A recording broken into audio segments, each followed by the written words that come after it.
ខ្ញុំបាទសូមធ្វើការអនុញ្ញាតគោរពជំរាបសួរទៅកាន់ពុកម៉ែបងប្អូននិងទស្សនិកជនជាទីគោរពនៅក្នុងថ្ងៃនេះខ្ញុំបាទសូមពំនាំអារម្មណ៍ពុកម៉ែបងប្អូនមកតាមដានសម្ដាប់នៃជោគជតារាសីដែលខ្ញុំបាទ Daily BMC បានធ្វើការដកស្រង់និងអានជូននៅក្បួនហោរាសាស្ត្រប្រចាំថ្ងៃបើមើលតាមតម្រាទិញរបស់បើទិញរបស់នៅថ្ងៃពុធនេះរបស់នោះនឹងឲ្យទោសច្រើនប្រការណាព្រោះរបស់នោះមានស្នាក់ស្នាមមិនល្អសូមពុកម៉ែបងប្អូនធ្វើការ comment នៅលេខសំណាងនិងពាក្យថាសាធុចំនួន3ដងរួចសៀចេញភ្លាមនឹងមានសំណាងល្អជាប់តាមខ្លួនរហូតនៅថ្ងៃពុធនេះផងដែរចំពោះការធ្វើដំណើរប្រកបរបររកស៊ីអស់លោកអ្នកត្រូវប្រកាន់យកទិសខាងលិចតែកុំចោលយាត្រាទៅទិសខាងកើតគឺជាទិសអពមង្គលធ្វើកិច្ចការងារអ្វីមិនគួរប្រសើរឡើយចំពោះការអង្គុយឲ្យមានសេរីសួស្តីក្នុងការធ្វើពិធីសែនព្រេនឬក៏ធ្វើកិច្ចការងារអ្វីផ្សេងនៅក្នុងថ្ងៃពុធនេះលោកឲ្យអង្គុយនៅទិសនិរដីបែរមុខទៅរកទិសពាយ័ព្យនិងទទួលបានជោគជ័យគ្រប់កាលៈទេសៈបើមើលតាមម៉ោងលៀបម៉ោងគ្រូក្នុងការធ្វើដំណើរទៅទីជិតឆ្ងាយនៅក្នុងថ្ងៃពុធនេះលោកឲ្យធ្វើដំណើរចាប់ពីមាន់រងាវដល់ម៉ោង 6:30 នាទីព្រឹកគឺជាម៉ោងផ្នត់សូន្យទៅទេគ្មានអ្វីសោះគឺមានន័យថាមិនបានទទួលលៀបអ្វីហើយក៏មិនបានជួបគ្រោះថ្នាក់អ្វីដែរធ្វើដំណើរចាប់ពីម៉ោង 6:30 នាទីព្រឹកដល់ម៉ោង 11 ព្រឹកគឺជាម៉ោង 02 ជាម៉ោងសុខសាន្តធ្វើដំណើរទៅណាមកណាបានសេចក្តីសុខសេមសាន្តសម្រាប់ម៉ោងនេះធ្វើដំណើរចាប់ពីម៉ោង 11 ព្រឹកដល់ម៉ោង 2 រសៀលគឺជាម៉ោង 01 គឺមានន័យថាការធ្វើដំណើរឬធ្វើចំនួនផ្សេងមិនល្អឡើយគឺជាម៉ោងគ្រោះកាចនៅចន្លោះម៉ោងនេះមិនគួរធ្វើដំណើរទៅឆ្ងាយឡើយតែបើធ្វើដំណើរហើយសូមប្រុងប្រយ័ត្នចរាចរណ៍ឲ្យបានខ្ពស់បំផុតធ្វើដំណើរចាប់ពីម៉ោង 2 រសៀលដល់ម៉ោង 5 រសៀលគឺជាម៉ោង 04 គឺមានន័យថានៅចន្លោះម៉ោងនេះគឺល្អណាស់ធ្វើអ្វីនឹងទទួលបានជោគជ័យព្រោះគ្មានអ្វីមកយាយីបានទេមានតែលៀបសក្ការៈហូរចូលពេញបរិបូរណ៍ធ្វើដំណើរចាប់ពីម៉ោង 5 រសៀលដល់ម៉ោងចូលគេងគឺជាម៉ោងកាកបាទមានន័យថាធ្វើដំណើរទៅណាមកណានឹងកើតក្តីអន្តរាយគួរប្រុងប្រយ័ត្នក្នុងការបណ្ដាក់ទុនផ្សេងឬក៏ទុកដាក់របស់របរឲ្យបានត្រឹមត្រូវជៀសវាងការបាត់បង់ដោយប្រការណាមួយសូមពុកម៉ែបងប្អូនរីករាយតាមដានស្ដាប់ជាមួយ Channel ខ្ញុំបាទដូចតទៅឆ្នាំជូតកណ្ដុរនាំលៀបនាំសំណាងឧបរាជចិញ្ចឹមជួបតែរឿងល្អក្នុងផ្ទះមានលៀបមានសំណាងនិងជួបតែមនុស្សជួយជ្រោមជ្រែងសម្រាប់រាល់ភារកិច្ចនិងសេចក្តីប៉ងប្រាថ្នាម៉ោងនាំលៀបសំណាងម៉ោង 6 ព្រឹកដល់ម៉ោង 6 ល្ងាចពណ៌នាំលៀបសំណាងពណ៌សនិងក្រហមលេខនាំលៀបសំណាងលេខ 11 និង 61សូមខមមិនលេខ 888 យកលៀបសម្បត្តិមហាសេដ្ឋីចំពោះឆ្នាំជូតនៅក្នុងថ្ងៃនេះដេសាដួងរាសីរបស់លោកអ្នកឡើងខ្ពស់ត្រដែតដូច្នេះផ្ដល់ផលល្អសម្រាប់ទំនាក់ទំនងការងារឬរៀបចំពិធីអ្វីមួយផងចំពោះអ្នកប្រកបមុខរបរជួញដូររកស៊ីវិញបើលោកអ្នកចង់បើកហាងថ្មីឬផ្លាស់ប្ដូរមុខរបរថ្មីជាឱកាសប្រពៃមួយដែលព្រោះថាមានការជឿនលឿនទៅមុខល្អគួរសមរីឯការធ្វើដំណើរទៅទីជិតឆ្ងាយជួបភាពសុខដុមទាំងពេលទៅនិងពេលត្រឡប់មកវិញរីឯសម្ព័ន្ធភាពស្នេហាកំឡោះក្រមុំប្រុសស្រីមានភាពស្រស់ស្រាយនិងផ្អែមល្ហែមរកគ្នាល្អប្រពៃណាឆ្នាំឆ្លូវគោនោមលៀបនោមជ័យនោមសុភមង្គលសម្រាប់រាល់ភារកិច្ចនិងសេចក្តីប៉ងប្រាថ្នាបានសម្រេចហើយអនាគតខ្លាយជាអ្នកមានទ្រព្យសម្បត្តិស្ដុកស្ដំម៉ោងនោមលៀបសំណាងម៉ោង 8 ព្រឹកដល់ម៉ោង 7 ល្ងាចពណ៌នោមលៀបសំណាងពណ៌សនិងក្រហមលេខនោមលៀបសំណាងលេខ 45 និង 66សូមខមមិនលេខ 689 យកលៀបសម្បត្តិអភិជនចំពោះឆ្នាំឆ្លូវនៅក្នុងថ្ងៃនេះដោយសារដួងរាសីរបស់លោកអ្នកស្រុតចុះដូច្នេះបើចង់ធ្វើអ្វីមួយក៏តោងតែមានការប្រយ័ត្នប្រយែងបន្តិចទៅបញ្ហាអាក្រក់មិនអាចយាយីបានសម្រាប់អ្នកប្រកបមុខរបរជួញដូររកស៊ីដោយសារថ្ងៃនេះយាយអ៊ុនកំពុងដាក់ស្រាប់ម្ល៉េះហើយធ្វើឲ្យមានក្រុមមនុស្សតាមឈ្នានេះនឹងជាបាទយាយីច្រើនដូច្នេះត្រូវរក្សាភាពស្ងប់ស្ងៀមទើបជៀសផុតពីចំនួនវិវាទទាំងពួងនេះទៅរួចរីឯការធ្វើដំណើរទៅទីជិតឆ្ងាយមិនសូវមានសុវត្ថិភាពប៉ុន្មានទេក៏បីបន្ថែមការប្រុងប្រយ័ត្នបន្តិចទៅប្រសើររីឯសម្ព័ន្ធភាពស្នេហាកំឡោះក្រមុំពោះម៉ាយមេម៉ាយក្តីមានការគិតផ្លូវអាក្រក់ចំពោះគ្នាច្រើនធ្វើឲ្យមានការរកាមរកោសមិនសូវស្រួលចិត្តប៉ុន្មានឡើយឆ្នាំខាលខ្លាសេដ្ឋីចិញ្ចឹមមានប្រាជ្ញាឆ្លៀសវៃមានគំនិតភ្លឺថ្លាហើយអនាគតខ្លាយជាអ្នកមានអំណាចម៉ោងនាំលៀបសំណាងម៉ោង 4 ព្រឹកដល់ម៉ោង 5 ល្ងាចពណ៌នាំលៀបសំណាងពណ៌ទឹកក្រូចនិងឈាមជ្រូកលេខនាំលៀបសំណាងលេខ 27 និង 49សូមខមមិនលេខ 111 យកលៀបសម្បត្តិអភិជនចំពោះឆ្នាំខាលនៅក្នុងថ្ងៃនេះដោយសារដួងរាសីរបស់លោកអ្នកល្អជាមធ្យមដូច្នេះលោកអ្នកអាចរងទទួលផលប៉ះទង្គិចនិងមានរឿងរ៉ាវយាយីមួយចំនួនត្រូវឆ្លងកាត់ផងបើទោះបីធ្វើអ្វីក៏ ដោយក៏តោងតែមានការអត់ធ្មត់បន្តិចទៅមិនមានបញ្ហាមិនល្អណាមួយឈានចូលមកកើតសម្រាប់អ្នកប្រកបមុខរបរជួញដូររុក្ស៊ីទោះបីលោកអ្នកចេញធ្វើចំនួនទីជាតិឆ្ងាយមិនទោះខុសអ្វីទេព្រោះផលជាផ្លែផ្កាទទួលបានមកវិញក៏លូតលាស់ជាសន្សឹមគ្រាន់មកពេញអំពង់អញ្ចឹងដែររីឯការធ្វើដំណើរទីជាតិឆ្ងាយមានភាពប្រទិងប្រទើសតែមានសុខដុមល្អរីឯសម្ព័ន្ធភាពស្នេហាកំឡោះក្រមុំកុំចង់ដាស់ហើពីវាលពីការឬប្រព្រឹត្តស្នេហាភ្លើតភ្លើនប្រយ័ត្នជួបរឿងសោយការរឿងធំគ្មានអ្នកណាជួយស្រោចស្រង់ទៅរួច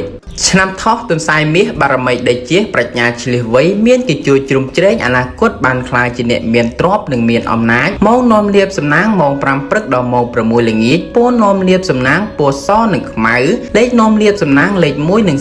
49សូមខមមិនលេខ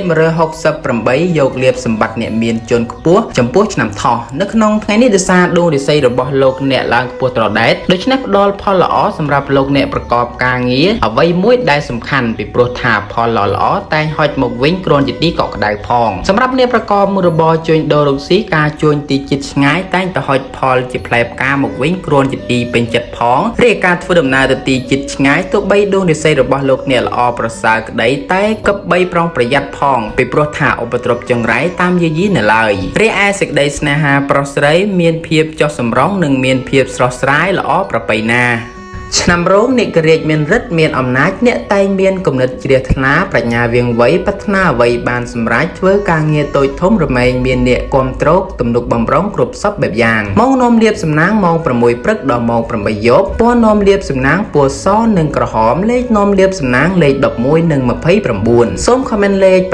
555យកលៀបសម្បត្តិសំពៅលួងចំពោះឆ្នាំរោងនៅក្នុងថ្ងៃនេះដោយសារដួងរាសីរបស់លោកអ្នកស្រុតចុះដូច្នេះមិនផ្ដល់ផលល្អសម្រាប់លោកអ្នកប្រកបកិច្ចការងារណាដែលសំខាន់ពេកឡើយពីព្រោះថាផលអាក្រក់នៅឃើញថាមានកើតឡើងចំពោះមុខផងសម្រាប់អ្នកប្រកបមុខរបរជួញដូររុក្ស៊ីទោះបីជួញទីជាតិឆ្ងាយមិនថាផ្លូវគោកផ្លូវទឹកទោះបីប្រាក់ចំណូលមិនកើនឡើងច្រើនតែមានភាពសុខដុមល្អរីឯការធ្វើដំណើរទៅទីជាតិឆ្ងាយពេលទៅមានសុវត្ថិភាពគួរសមតែពេលត្រឡប់មកវិញក៏បីបន្ថែមការប្រុងប្រយ័ត្នបន្តិចទៅប្រសើររីឯសម្ព័ន្ធភាពស្នេហាកំឡោះក្រមុំជួនកាលក៏ត្រូវរើគ្នាជួនកាលក៏រកម្មចិត្តគ្នាមិនសូវទៀងទាត់ឡើយ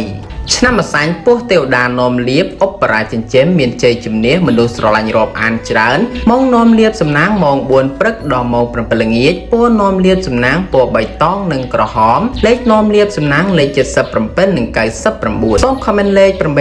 899យកលៀបសម្បត្តិសំពៅលួងចំពោះឆ្នាំម្សាញ់នៅក្នុងថ្ងៃនេះដោយសារដួងរាសីរបស់លោកអ្នកល្អជាមធ្យមដូច្នេះលោកអ្នកមានភាពភ្លឺថ្លាគ្រាន់បើហើយធ្វើអ្វីក៏តែងតែមានភាពជឿនលឿនទៅមុខជាសន្សឹមផងដែរសម្រាប់អ្នកប្រកបមុខរបរជួញដូររុក្ស៊ីលោកអ្នកតោងតែចេះរៀបចំបញ្ជីប្រាក់កាសឲ្យបានច្បាស់លាស់ព្រោះថាងាយនឹងកើតរឿងកើតឡើងណាស់ព្រោះតែមានបញ្ហាភ័ន្តច្រឡំណាមួយកើតឡើងរីឯការធ្វើដំណើរទៅទីជាតិឆ្ងាយមិនសូវមានសុវត្ថិភាពប៉ុន្មានទេពិសេសអ្នកបើកបរហាមសេពគ្រឿងស្រវឹងដាច់ខាតរីឯសម្ព័ន្ធភាពស្នេហាប្រុសស្រីកំឡោះក្រមុំពិសេសស្ត្រីឲ្យប្រយ័ត្នព្រោះចាញ់បោកភាគីម្ខាងទៀតដោយប្រការណាមួយហើយត្រូវមកដេកស្ដាយក្រោយខូចអនាគតភ្លឺស្វាងឥតអំពើឆ្នាំមមីសេះមេតបនាំលៀបឧបរាជចិញ្ចឹមមានសំណាងឈ្នះរាល់មាសត្រូវគ្រប់ច្រឡហកឡើងបនឡើងស័កឡើងតួនាទីម៉ោងនាំលៀបសំណាងម៉ោង7ព្រឹកដល់ម៉ោង7ល្ងាចពណ៌នាំលៀបសំណាងពណ៌ទឹកក្រូចនិងពណ៌សលេខនាំលៀបសំណាងលេខ77និង89សូមខមមិនលេខ555យកលៀបសម្បត្តិអុកញ៉ាចំពោះឆ្នាំមមីនៅក្នុងថ្ងៃនេះដោយសារដួងរាសីរបស់លោកអ្នកឡើងខ្ពស់ត្រដែតដូច្នេះលោកអ្នកអាចទទួលដំណឹងល្អនិងពិសេសមានក្រុមមនុស្សជួយជ្រោមជ្រែងអ្វីមួយទៀតផងសម្រាប់អ្នកប្រកបមុខរបរជួញដូររុក្ស៊ីមិនថាការជួញទីជាតិឆ្ងាយក៏តែងតែហុចផលជាផ្លែផ្កានិងផលកម្រៃគ្រាន់ជាទីកក់ក្ដៅផងដែររីឯការធ្វើដំណើរទៅទីជាតិឆ្ងាយជួបភាពសុខដុមដោយសពមួយដងរីឯសម្ព័ន្ធភាពស្នេហាកំឡោះក្រមុំមានភាពផ្អែមល្ហែមនិងស្រស់ស្រាយរាក់ទាក់គ្នាល្អប្រពៃណាឆ្នាំមមេប្រពេមាសបារមីដេជាមានលៀបមានសំណាងคล้ายជាមហាសេដ្ឋីមហាសាលម៉ោងនាំលៀបសំណាងម៉ោង8ព្រឹកដល់ម៉ោង10យប់ពណ៌នាំលៀបសំណាងពណ៌ប្រផេះនិងបៃតងលេខនាំលៀបសំណាងលេខ20និង66សូមខមមិនលេខ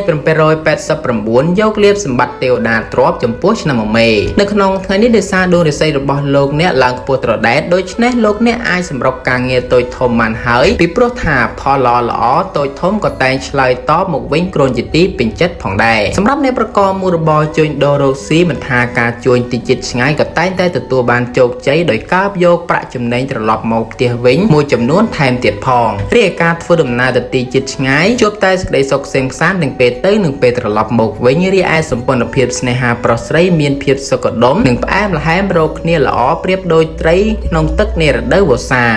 ឆ្នាំវោកស្វាមាសមានលៀបមានសំណាងប្រាថ្នាអ្វីតែងបានសម្រេចតែនឿយបន្តិចម៉ោងនាំលៀបសំណាងម៉ោង4ព្រឹកដល់ម៉ោង9យប់ពណ៌នាំលៀបសំណាងពណ៌ខ្មៅនិងសលេខនាំលៀបសំណាងលេខ69និង99សូមខមមិនលេខ899យកលៀបសម្បត្តិអភិជនចំពោះឆ្នាំវោកនៅក្នុងថ្ងៃនេះដោយសារដួងរាសីរបស់លោកអ្នកស្រត់ចុះដូច្នេះដំណើរជីវិតរបស់លោកអ្នកមិនគួរប្រសើរប៉ុន្មានទេពិសេសទោះបីធ្វើអ្វីក៏តែងតែមិនឆ្លើយតបដោយជាទីពេញចិត្តនោះដែរក្រៅពីនេះបើមានការសម្រេចចិត្តរឿងសំខាន់ឬចរចារឿងអ្វីមួយក៏តែងតែភ្លាត់ឱកាសឬក៏មិនសមប្រកបដោយបំណងនោះឡើយចំពោះអ្នកប្រកបមួយរបរជួញដូររកស៊ីវិញជួបរឿងខ្វាយខ្វល់ព្រោះតែការធ្វើចំនួនទីជិតឆ្ងាយមិនសមដោយប្រកបទេព្រោះច្រើនអង្គុយស្ងាត់ជាងច្រើនដងរីឯការធ្វើដំណើរទៅទីជិតឆ្ងាយសូមប្រយ័ត្នបញ្ហាសុខភាពបន្តិចពីព្រោះថាងាយនឹងរងទទួលផលប៉ះពាល់ណាស់រីឯបញ្ហាសេចក្តីស្នេហាប្រុសស្រីមានការប្រែប្រួលប្ដូរផ្លាស់ជួនកាលក៏ផ្អែមល្ហែមជួនកាលក៏ពាក្យមុខខ្លាដាក់គ្នាឆ្នាំរកាមុនភ្លើងពូមាសជួបសុខសំណាងមនុស្សគ្រប់គ្នាជួបហើយតែងស្រឡាញ់រាប់អានទំនុកបំរុងម៉ោងនាំលៀបសំណាងម៉ោង5ព្រឹកដល់ម៉ោង8យប់ពណ៌នាំលៀបសំណាងពណ៌សនិងលឿងលេខនាំលៀបសំណាងលេខ48និង59សូមខមមិនលេខ666យកលៀបកហបតីជនខ្ពស់ចំពោះឆ្នាំរកានៅក្នុងថ្ងៃនេះដោយសារដួងរាសីរបស់លោកអ្នកល្អជាមធ្យមដូច្នេះមិនសូវហុចផលជាផ្លែផ្កាគួរជាទីពេញចិត្តឡើយប្រហែលតតែខិតខំខ្លាំងបន្តិចទើបអាចសម្រេចជោគជ័យទៅរួចចំពោះអ្នកប្រកបមុខរបរជួញដូររកស៊ីបើចង់ពង្រីកមុខរបរគឺពុំសូវទទួលបានប្រយោជន៍អ្វីឡើយគឺបានត្រឹមតែបង់កម្លាំងតែប៉ុណ្ណោះរីឯការធ្វើដំណើរទៅទីជិតឆ្ងាយមានភាពប្រទែងបន្តិចតែក៏មានភាពសុខដុមល្អផងដែររីឯសម្ព័ន្ធភាពស្នេហាកំឡោះក្រមុំបើមានចំនួនវិវាទហើយចង់ដោះស្រាយក៏តែងតែត្រូវខិតខំខ្លាំងទើបអាចជួបភាពផ្អែមល្ហែមដូចដើមវិញឆ្នាំចសំណក់មានលៀបមានសំណាងពោពេញទៅដោយសុភមង្គលជាពិសេសអនាគតខ្លាយជាសេដ្ឋីកហបតីចិនខ្ពស់ម៉ោងនាំលៀបសំណាងម៉ោង6ព្រឹកដល់ម៉ោង6ល្ងាចពណ៌នាំលៀបសំណាងពណ៌សនិងក្រហមលេខនាំលៀបសំណាងលេខ11និង61សូមខមមិនលេខ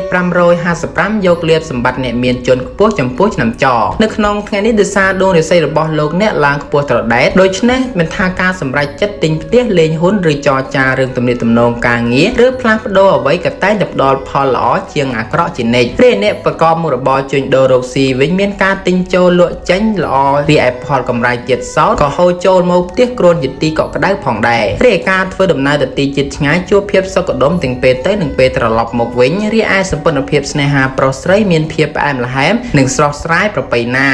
ឆ្នាំកោជ្រូកនាំសំណាងនាំសុភមង្គលសម្រេចរាល់ភារកិច្ចនិងសេចក្តីប៉ងប្រាថ្នាបានសម្រេចហើយអនាគតខ្លាយជាអ្នកមានទ្រព្យសម្បត្តិស្ដុកស្ដំម៉ោងនាំលៀបសំណាងម៉ោង5ព្រឹកដល់ម៉ោង6ល្ងាចពណ៌នាំលៀបសំណាងពណ៌សនិងផ្កាឈូកលេខនាំលៀបសំណាងលេខ61និង82សូមខមមិនលេខ168យកលៀបសម្បត្តិសំពៅលួងចំពោះឆ្នាំកោនៅក្នុងថ្ងៃនេះដោយសារដួងរាសីរបស់លោកអ្នកស្រត់ចុះដូច្នេះបើទោះបីធ្វើអ្វីក៏ដោយបើមិនបានពិចារណាឲ្យបានល្អទេនោះងាយនឹងកើតរឿងខូចខាតប្រាក់ការខាតទៀងកម្លាំងនិងពិសេសអាចប៉ះពាល់ដល់សុខភាពផ្លូវចិត្តថែមទៀតផងចំពោះអ្នកប្រកបមុខរបរជួញដូររកស៊ីមានការទិញចូលលក់ចេញគ្រុនបើតែយ៉ាងណាក៏ដោយត្រូវតែខិតខំខ្លាំងទើបអាចទទួលបានជោគជ័យធំទៅរួចព្រោះការធ្វើដំណើរទៅទីជិតឆ្ងាយសូមប្រយ័ត្នបញ្ហាសុខភាពបន្តិចពីព្រោះថាងាយរងផលប៉ះពាល់ណាស់រីឯសម្ព័ន្ធភាពស្នេហាប្រុសស្រីមានការប្រែប្រួលប្ដូរផ្លាស់ជួនកាលក៏ត្រូវរើគ្នាជួនកាលក៏ទាស់ផ្ទែងគ្នាទៅ